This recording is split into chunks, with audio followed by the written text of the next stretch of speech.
Today's Iyun share is dedicated by my dear friend Reb Chaim HaKohen and Fegi Kazdin, Lili Nishmas Reb Chaim's grandfather, whose yahrzeit was last week, Rav Dov Beresh, Ben Chaim Ashen and Sham Shavan Aliyah, Shiva Meil Yosef, his whole family, Ad Bias Goel Tzedaka. Okay, good afternoon, friends. I just want to share with you one interesting point on the Gemara on Daf Lamed Gimel Amud Beis. The Gemara discusses the comment of the Mishnah that if you aser to get hana from someone, or to give someone hana, you could return his aveda.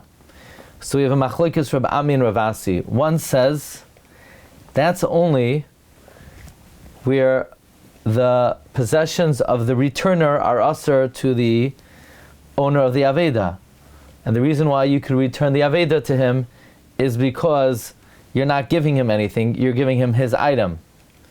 But if the possessions of the owner of the aveda are aser to the one who's returning it, he cannot return it because you're giving the guy benefit. In other words, if my possessions are aser to you, you can't return an aveda to me because I'm giving you benefit. What's the benefit? The kamahani le pruta de Rabbi Yosef. Because you're benefiting the pruta of Rabbi Yosef. What's the pruta of Rabbi Yosef? The Ran says, because when you return him as aveda, he's pater from giving a pruta to the ani. Why? The Lomdus says, oisek b'mitzvah pater min mitzvah. What does it have to do with Rabbi Yosef? Rabbi Yosef holds, there's a machlokes Rabbi and Rabbi Yosef, if you're guarding a lost object, are you like a shomer chinam or a shomer sachar? And Rabbi Yosef holds, you're like a shomer sachar, because since at that moment you're pater from giving a pruta to an ani, you're considered a shomer sachar. Okay?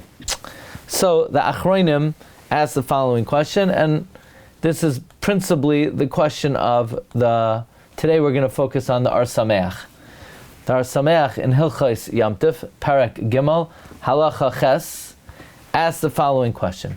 So you're telling me that because I'm being mekayim the mitzvah of Hashavas Aveda, I'm pater from the mitzvah of Tzedaka? Let's think for a moment. Tzedaka is a mitzvah saseh, but there are also two lavin associated with Tzedaka. Ask the Sameach, va'amai pater mi mitzvah Tzedaka, why are you exempt from the mitzvah of Tzedaka? Ha-mitzvahs ha-oisek b'mitzvah pater dafka mi mitzvah aseh.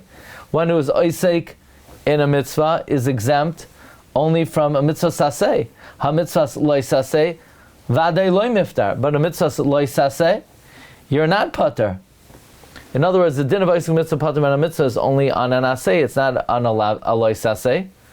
Uvitzdaka ha'ika lavi deloy sa'ametz veloy sikbaitz. By tzedaka, there's a lav. Don't harden your heart. Don't close your hand. Ayin toisus parakashutfim. Demishum hachi ein zeh bechlal. D'chol mitzvah saseh shamatan tzchar betzida. Ein koifen oleha. Toisus in Baba Basra says something very interesting. There's a rule that that on a mitzvah saseh, even though there's no punishment in this world, Bezdin could enforce it. However, if it's a mitzvah saseh that matan tzchara betzida, that its reward is mentioned on its side, we cannot enforce it. Ein koifen aleh. We cannot enforce it. But ein koifen aleh. We cannot enforce it. So Tosfos asks. So the question is, how Tosfos asks, how could we enforce tzedakah? But it's a mitzvah saseh, shematan tzchara, kasav betzida. It says, ki beglal hadavar hazeh yivarechecha Hashem. And any mitzvah saseh that the Torah speaks about its reward, you can't enforce. Tosfos answers because tzedakah is not only mitzvah saseh, it's also a mitzvah, two mitzvahs loy saseh.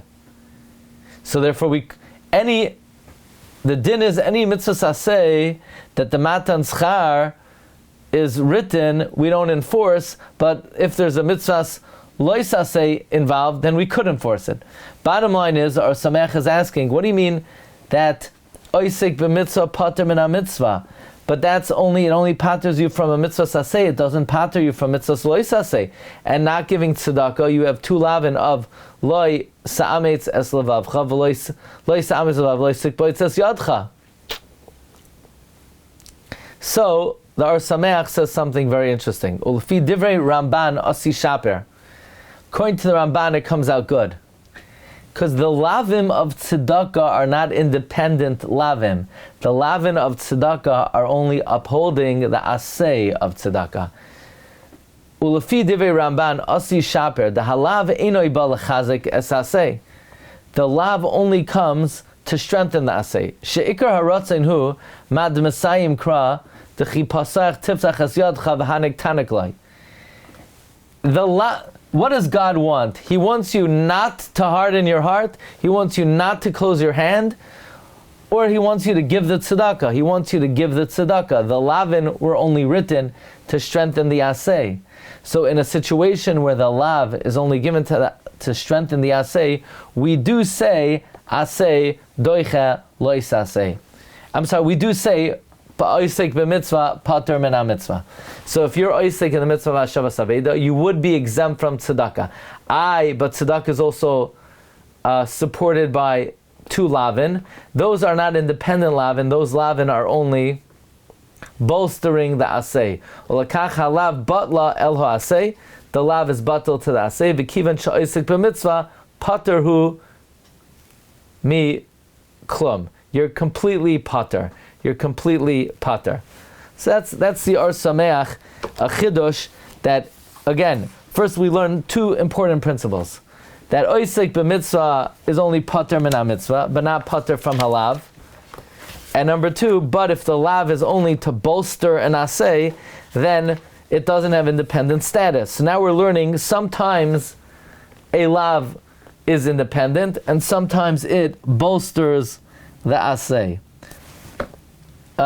By the way, Rabbi Chanan in Baba Basra says that you could still klerach hakira. How does oisek b'mitzvah pater min mitzvah work? Is it a absolute patur? You don't have a mitzvah in this case. There's no mitzvah of tzedakah. In this case, or is it that you're exempt? You're an oinus. What could you do? You have extenuating circumstances.